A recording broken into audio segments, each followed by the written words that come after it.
Hey, welcome back to Laggin Out, guys. My name is Hiro, and you're watching the Laggin Out.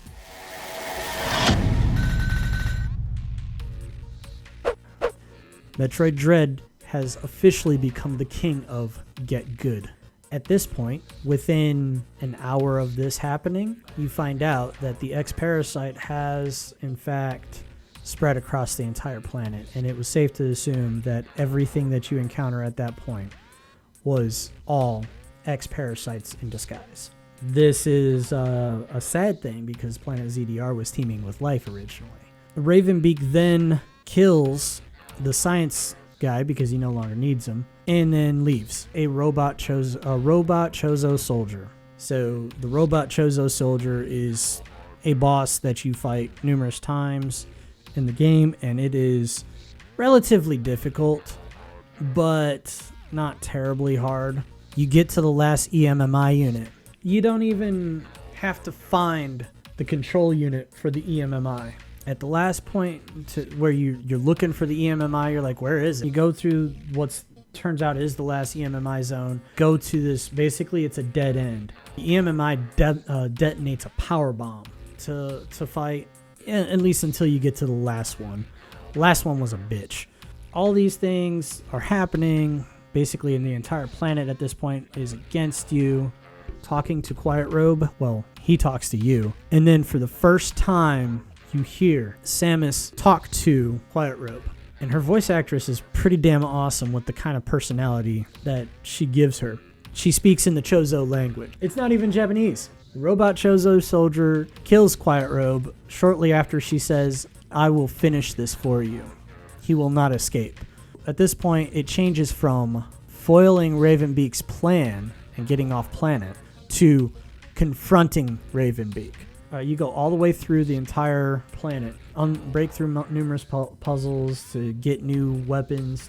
Then you get to the last area where you shuttle up to a airship where Ravenbeak has been hiding, which that was the upgrade that I was looking for the whole time, because I kept running across power bomb blocks where I could get new upgrades and stuff. I'm looking for this dang upgrade. Comes to find out it's a story-driven asset.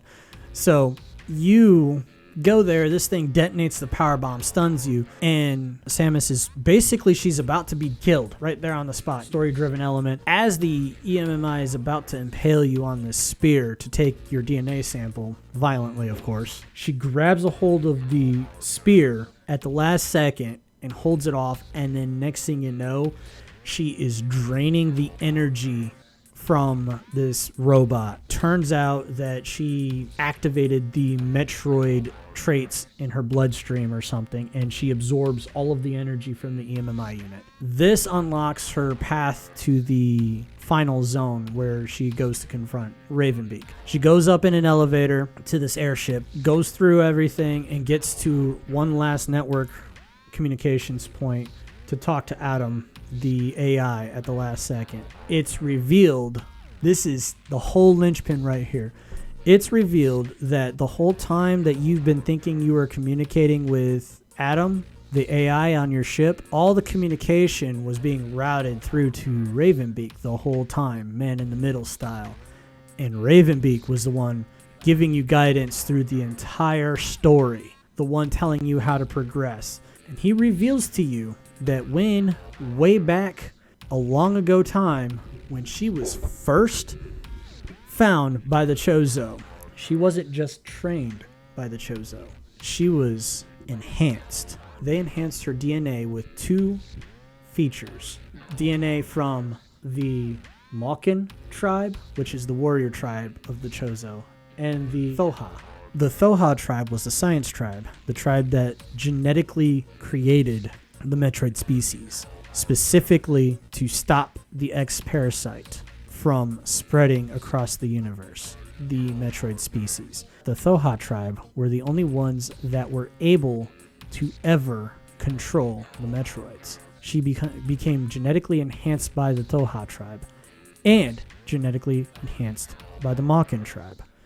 Because of Ravenbeak being ambitious as he is, the Thoha tribe also put into the genetic makeup of the Metroids that they would attack the Mawkin on sight if they ever became hostile. Well, the Mawkin, of course, took orders from Ravenbeak, tried to take over the universe. The Metroids were always hostile towards the Mawkin. He reveals that. Come to find out, even more so, it was Ravenbeak's DNA that was used to splice with Samus Aran's DNA. Is technically her father. He basically says, you are the best Metroid and the only Metroid I will ever need to rule the universe. Come take my hand, join me at my side, daughter, and we will bring peace to the universe. Of course, she's like, nah, dude, you and me, we're gonna fight. So they fight. Ultimately, you battle to the end. And I'd like to say that Samus puts up an excellent fight. I would honestly say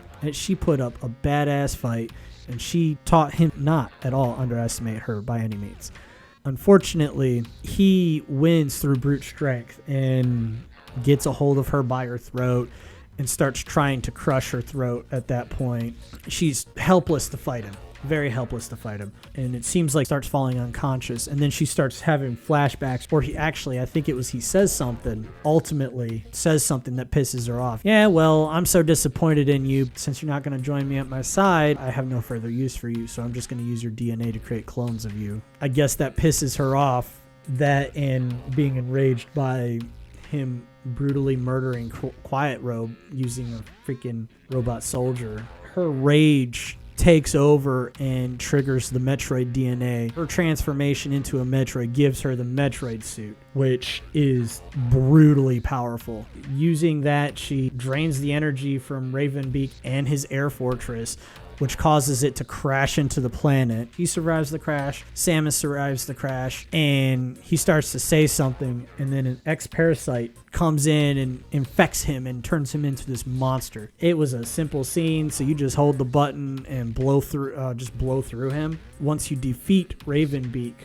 your obligatory sequence starts to escape the planet. What I had thought was going to be a 5-minute timer was actually a 3-minute timer. I one-shotted it. I got through it. The Metroid suit's attack beam is basically the Omni beam on crack. A wide half-screen beam takes over when you're shooting it. It's literally you hold the button, it charges up, and it's a concentrated beam of fire, and you just whip it around the screen to clear the screen.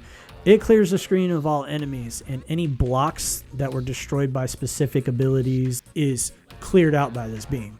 It becomes your multi-tool. You run left, up, down, around, blah, blah, blah, break through everything with this beam, get back to your ship. You're about to activate the launch sequence, and Adam Malkovich's voice comes over and says, stop.